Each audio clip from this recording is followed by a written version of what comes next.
पंढरपुरातील उपविभागीय अधिकारी आणि तहसीलदारांच्या बदलीनंतर महर्षी वाल्मिकी संघानं साखर वाटून समाधान व्यक्त केलं। भीमा नदीतील वाळू चोरी प्रकरणी वारंवार तक्रार करूनही हे अधिकारी दखल घेत नव्हते, त्यामुळे त्यांच्या बदलीनंतर अशा पद्धतीने आनंद साजरा झाला। लालकृष्ण अडवाणींना भारतरत्न पुरस्कार जाहीर झाल्याबद्दल शरद पवारांनी त्यांचं अभिनंदन केलं। अडवाणी संसदेत अनेक वर्ष होते, रथयात्रेतील अपवाद वगळता त्यांचा कधीच पराभव झाला नाही असंही पवार म्हणाले। तसंच अडवाणींसोबत कर्पूरी ठाकूर यांनाही भारतरत्न मिळावा अशी मागणी पवारांनी केली। लालकृष्ण अडवाणींना भारतरत्न पुरस्कार जाहीर झाल्याबद्दल उपमुख्यमंत्री देवेंद्र फडणवीसांनी आनंद व्यक्त केला। लालकृष्ण अडवाणी हे लोहपुरुष असून तत्कालीन केंद्रीय गृहमंत्री म्हणून त्यांचं खूप मोठं योगदान असल्याचं फडणवीस म्हणाले। गोंदियाच्या अर्जुनी मोरगावात विदेशी पक्ष्यांचं आगमन झालंय। त्यांना पाहण्यासाठी पक्षीप्रेमी आणि पर्यटकांची गर्दी होतीये। किमान 400 ते 500 रेड क्रेस्टेड पोचार्ड पक्षी दिवसांपासून या ठिकाणी मुक्कामी आहेत। परदेशातील थंडीचा जोर कमी झाल्यावर ते पुन्हा आपल्या मायदेशी परततील।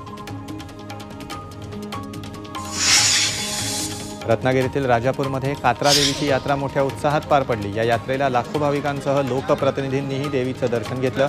या जत्रेतनं करोड रुपयांची उलाढाल 2 दिवसांमध्ये होत असते। माळरानावर या देवीच्या तात्पुरत्या स्वरूपाचं मंदिरातनं 24 तासाच्या अवधीत पक्क मंदिर उभारावं, तसंच त्याला देवाचा होकार असणार आहे अशी आख्यायिका आहे। गहनीनाथ गडावरील संत वामनभाऊ महाराज यांचा 48वा पुण्यतिथी सोहळा आयोजित करण्यात आला आहे। दरवर्षीप्रमाणे धनंजय मुंडेंच्या हस्ते मुख्य समाधी सोहळ्याची पूजा होणार आहे। यावर्षी उपमुख्यमंत्री देवेंद्र फडणवीस, खासदार प्रीतम मुंडे, प्रकाश आंबेडकर उपस्थित राहणार आहेत। पंकजा मुंडेंनाही निमंत्रण देण्यात आलं असून त्या उपस्थित राहतील का याकडे लक्ष लागलं आहे। वेरूळ अजिंठा महोत्सवाला उत्साहात सुरुवात झाली आहे। डॉक्टर संध्या पुरेचा यांच्या टीमचं सादरीकरण आणि राहुल देशपांडे यांनी महोत्सवाचा पहिला दिवस संस्मरणीय केला। सोनेरी महारांचं प्रांगण सप्तरंगात न्हाऊन निघालं होतं। आज दुसऱ्या दिवशी कैलाश खेर यांच्या गाण्यांचं सादरीकरण होणार आहे।